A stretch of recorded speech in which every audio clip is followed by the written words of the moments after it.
so welcome back to Lex Reads. So in today's video, I wanted to talk about my Penguin Classic editions, the Black Spines. You guys know I collect these. Just reorganize them. I think I might, y'all know I like to organize things by race sometimes. Well, not sometimes, I do. So like I want like all the blacks and then all the whites. I don't know. I'm trying to figure out how I want it. It is gonna have to be double shelf because I have a total of 48. I was thinking about my favorites. I was thinking about some random ones I got, ones that surprised me, some new purchases so far this year, which that really surprised me because I thought I had more, but I didn't. But I wanted to go through, those like categories. So before we get started, don't forget to like, comment, and subscribe. So for the Penguin Classic editions of Black Spines, which they are these, I love the simplicity of them.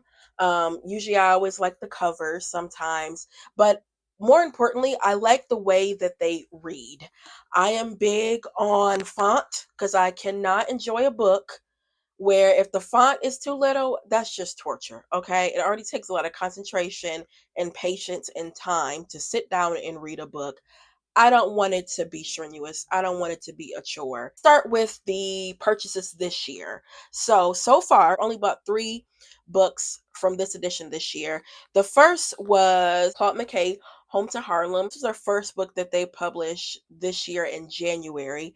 And it's the first time they have this book, his first book, in the Beacon Classic editions. Another thing that I also love about the Beacon Classic editions, the Black Spines, they do reissue black authors, especially black authors that are not really well known. They don't just do the typical same black authors that we all know of, we all, hear. I would kind of put Claude in that category. But with Harlem Renaissance, when they list the authors, they are going to list him. But I still think they don't give him enough praise and recognition. This was published in 1928. It was the first commercial bestseller by an African American novelist. Next is Frankenstein by Mary Shelley. Now, I'm supposed to be reading this, you guys, for the Black Girl Reads. This was my next pick. You guys voted for me. I still have not started this. I also have it on audio. I need to read this. And my thing is, it's not long at all. You guys know I did the Black Girl Read series when I started last year. I read Anna Karenina and had a ball, and I documented the whole time I read it. And then this year I did Jane Eyre and loved every minute of it and also documented it. So I wanted to do this thing where I read classic, novels, especially like well-known classic novels. I always wanted to read Frankenstein. Clearly it is a classic. Everyone talks about it. Almost everybody and their mama has read Frankenstein. Really excited to just see my thoughts. I don't know anything about Frankenstein. I I think I saw the movie, but I can't remember anything of it, and I'm glad because I don't want to. I think that's why I was so excited to read Jane Eyre because I didn't know anything about it, which is shocking. And then the last one is Kate Copeland, The Awakening and Other Stories. The reason why I got this is I wanted to get her. I had the short story, and I remember I couldn't find it. It's called Desiree's Baby. And last week, while I was going through my books, I found it because I was on the phone with my sister and we were talking about that story, y'all. Oh, that story is so good. It's called Desiree's Baby. Very, very short. You can listen to the story. I'll put it down below if I can find it. And oh, I can't even tell y'all without telling the whole tea. I think it's based in Louisiana. Um, and it deals with race. It deals with a couple, a married couple, and that's all I'm gonna say because I can't say anything else because I will give it away. But the end will have you. Those are my 3 that I have purchased this year. Again, I was real shocked because I thought I had purchased more, but clearly I have not. I think the next one I do want to purchase is they have the autobiography of Malcolm X and the Penguin Classic Edition, the Black Spines. And I really want to get that because I keep on saying that I really want to read the autobiography of Malcolm X. And the one I have, it's a mass market paperback. I don't like mass market paperbacks if I can help it. And I can't help it because they have this edition. So that's probably going to be my next purchase. Next are the ones that I just randomly got.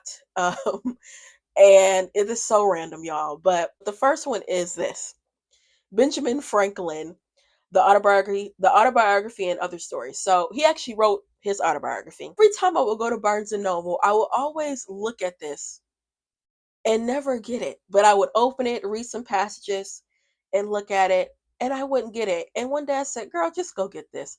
It always tickled me that, and you see the cover, he got all these women around him. I mean, when you think of Benjamin Franklin, you don't just think of him as, a little lady killer and thing like that. I mean, he's an inventor, he's a brilliant man. While reading this book, I did learn some things, and I also did not know that Benjamin Franklin had an illegitimate son. And to this day, no one knows who his mother is. I don't know how, we don't know how these historians have not figured out who his baby mama is, which I think, you know what, they might know, but they just not saying nothing. You know how people do. Especially with, white figures like this, they don't want to taint anything. They, come for our people, but they don't want to taint their people. Next is the letters of Vincent van Gogh. At one point, he was my favorite artist, but he's probably my second or third. My favorite is Degas, mainly because I love ballerinas. But if you read about Vincent and know about Vincent, his life was extremely tragic. Mental issues. With this, they're letters that he's writing to his brother. What I love about this is they're his actual words. Him, talking about what he's going through. Um, when it comes to his depression, when it comes to his life, what he wanted to be and what he wanted to become. He housed a prostitute and her daughter, I believe. They said the community was outdone because it's like, because they knew of, his situation, and then you go bring that situation into your already troubled life. I think he was misunderstood. I honestly think he was misunderstood. And then, back in those days, they didn't have the information, that they didn't have the access that we have. Next is books that surprised me. I only have one, and it is Elizabeth Gaskell Ruth. And never heard of this author. She is considered a classic author. She's not really, well known. I did discover that she wrote autobiographies of the Bronte sisters. But this book, when I was in my little classic bag, y'all know I was looking for books that had, again, drama and tea. And this had everything in it and more. If you like The Scarlet Letter, you would like this book. You have a woman named Ruth. She has been abandoned by her parents. She's an orphan. And what the head mistress or whatever sees her talking to one of the men, and she's like, "You're a harlot, get out of here." And the guy that she just talking to, he ends up helping her. Girl, why they be in a hotel room, they not married, that's real taboo. One thing leads to another, she get pregnant, and then he just abandons her. And then you see how it goes. Again, if you like The Scarlet Letter, you probably will like this one. It is very similar. I believe this came out after The Scarlet Letter, but I thoroughly enjoyed this. As you can see, I tabbed it so much. This really, really surprised me. Okay, and then lastly are my favorites so far this year. So always going to be the portable 19th century African American women writers. This always just fascinates me because I did not know that there were so many Black writers during that time. And I love this because they have short stories, they have poetry, they have critical analysis, and they're all by Black women.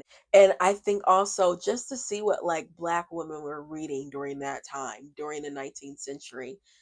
Oh, it warms my heart every time. Next is Little Women by Louise May Alcott. So I did read this year. I was trying to figure out, did I read this last year or this year? No, I did. I read it in January. I have seen the movie billions of times. Y'all know, only like the 1994 version with Winona Ryder, Kirsten Dunst, and Susan Sarandon.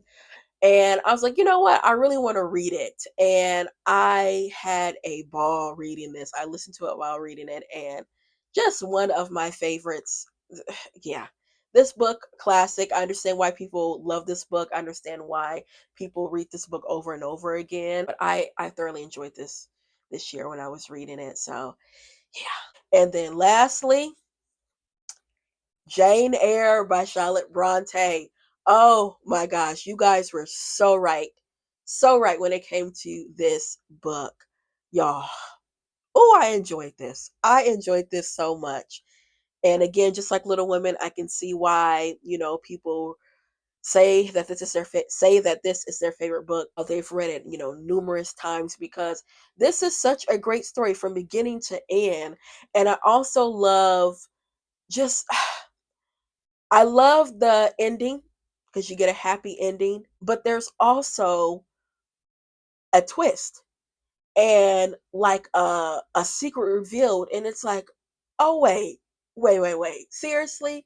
That's how it made me feel because the reveal, the secret, you would never guess. You would never guess. I do want to watch another version of this book. You guys know when I did my Black Girl Reads Jane Eyre, I watched the newest one. I think they came out in like what, ooh, was it 2012 it was recent, a couple years ago, and I didn't like that. Only person I liked in that movie was Judy Dench, and that's because it's Judy Dench, okay? But mm-mm. The scene when Jane comes back to visit her aunt, that was so flat in that new movie. I was so disappointed. I thought Jane was gonna read her. So I am gonna do my research to find a good one. If you guys know anyone, please let me know. Put it down in the comments because I really want to watch another version of that because the newest one didn't do it for me. So yeah, guys, that is it when it comes to my Penguin Classic Edition Black Spines. Again, these are ones that I really like to collect. I will continue to collect them. They are my favorite. If you guys are ever looking to read more classic literature, I would say pick these editions up because they do read well. They read easy, if that makes sense. And for a person that is not just really into classic literature like that, these really do. These really have helped me. All the books so far that I've read that have been classic, except for one, I have picked up the Black Spines and they have got me where I needed to be. So, yeah. But that's all I have for you guys. I'll be back with more Black books. Bye.